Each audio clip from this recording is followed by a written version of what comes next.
Dave, this is the first time you've ever been able to pick the same starting 15 2 weeks in a row. What sort of a difference does that make in preparation and stability? Oh, yeah, it helps. And it's good. It's good to reward the guys who played last week, and look, we've got the same enemy, and we can build on those combinations, which is nice. So, it's good to be able to pick the same 15. And conversely, they've had mass changes, about 8. A lot of their best players are out. Does that give you more confidence you can go back to back? The depth in the Springboks is phenomenal. They've made changes. I'd imagine some based on form and some based on injury, and we've been through that as well. You focus on who you got and you get on with it. And so, what we know, it's still a quality Springbok side, and there's a little bit of youth and energy included, and we're well aware of the threat that they pose. And just last one from me, the Cannon Moody, the 19-year-old, he's tipped to have a bright future. Jake White reckons he'll play 100 tests. What do you know of him, and what do you think he's going to bring to the equation? Well, hopefully very little. Our job is to shut down his space. He's, lightning, got great feet. So if we're kicking the ball to him, it needs to be contestable to eliminate those opportunities. So, we need to do a good job up front to put us in the right parts of the park to, again, take him out of the game. So, I've got so many threats across the park. So, we're aware of all of those. Key thing is getting our job done, and, our set piece, we've got a lot more in us there. If we can rectify that, it's going to give us a chance to play more territory, and we spent a big chunk of the game in our own half last week. Just on that set piece, I think you lost 3 or 4 lineouts in that first half. Was there that temptation to bring in Dave Parecki to start for Flower Fango, or are you sort of happy with how he's been tracking? Yeah, as you know, with lineouts, it's not just the hooker. The quality of a lift, the timing, the option that we call, and you're up against, probably the best defensive lineout in the world. So, we've come up with a plan around how we do that better. Hopefully you see that on Saturday. And just on that one change coming off the bench with that scrum half position, you really kind of tinkered with Jake and Tate. Is there something in particular you're looking for from either half to really kind of cement their spot on the bench there? Oh, look, I thought Tate was very good off the bench, so it's not based on form. And, what we've got is we've got 3 excellent 9s here. We're trying to keep them all in the mix, and obviously Whitey started everyone. The other guys have tag teamed it. So back in Sydney, Jake's hometown, and so we're excited that he's going to be in the mix this week. Dave, spoke straight after the game about Nick White and the incident that he was involved with FAF. Have you spoken to him, or do you have any kind of looking back on reflection? Whether you're fine with what went down there, or whether you have any issues with that? To be honest, we've moved on.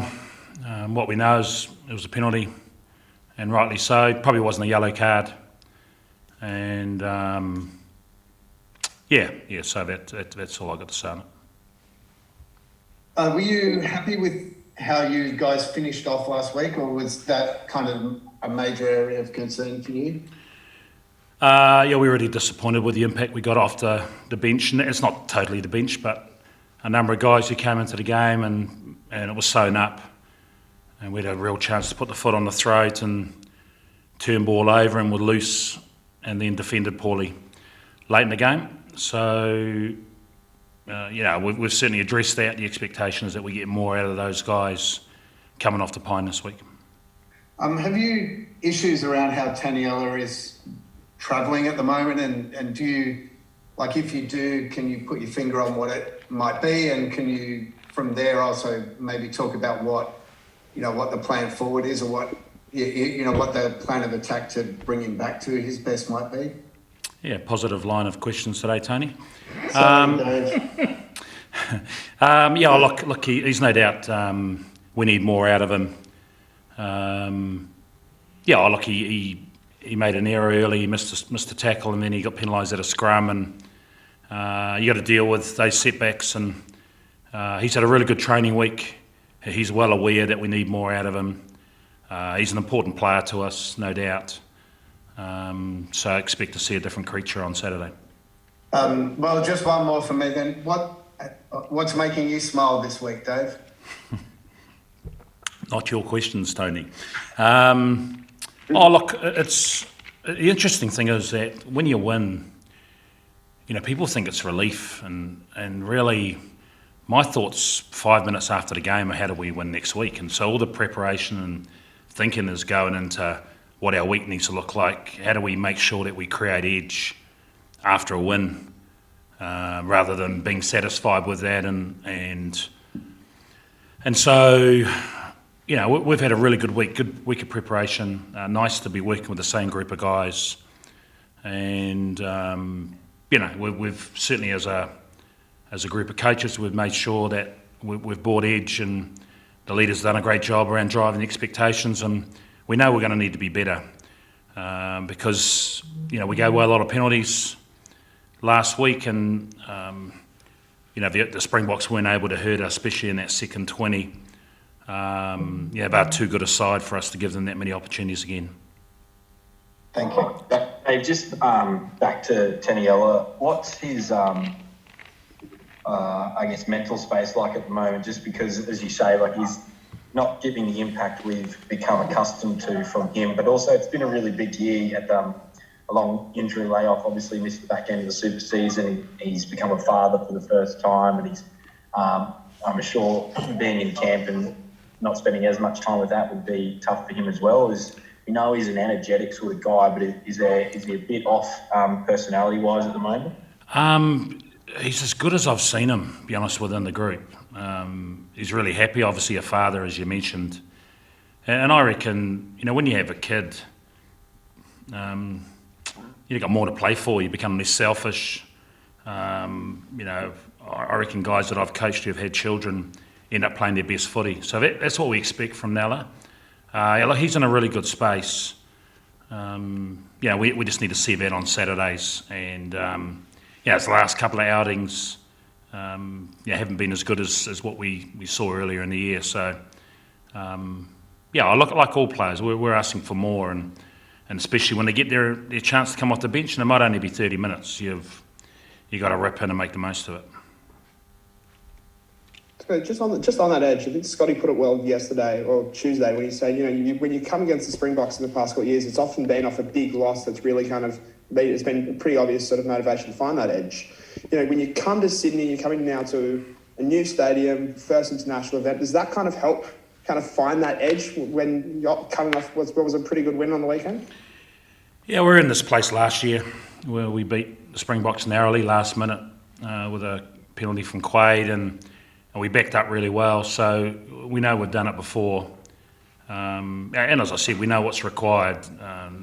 They're a high-quality side, and they'll be hurting. So, the fact that we're going to play at a new stadium is fantastic. It's going to be a really exciting venue, and phenomenal. I've been there a few weeks ago to have a look at it. And so, we're looking forward to that. And if that's a motivating factor for our boys, great. But the fact that we're playing Test rugby at home in front of our family and friends, there's plenty of motivation there.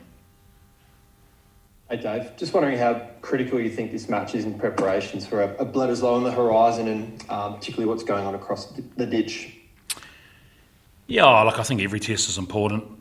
We want to get some momentum, and so that's why it's good to have continuity in selection. We've got ourselves in a reasonable position on the table, along with Argentina. So it's a big weekend for all teams in that comp, and we want to take confidence and momentum into that Bledisloe series. But our focus totally on South Africa at the moment. Results have been a bit of a yo-yo with Wallabies teams in the past. From your experience with this group, what's the best way to nullify that inconsistency? Accuracy. You know, and where we've put ourselves under pressure is, you know, not being clinical enough and not finishing opportunities or making errors and giving soft, you know, possession or penalties away. So accuracy in all areas, and you know, we know discipline is going to be massive, and so that's why we've got to really front from a set piece point of view to give us an opportunity to apply pressure to them. I thought we were very good with the ball in hand last week, clinical when we got our opportunities. You know, we need to create more of those opportunities.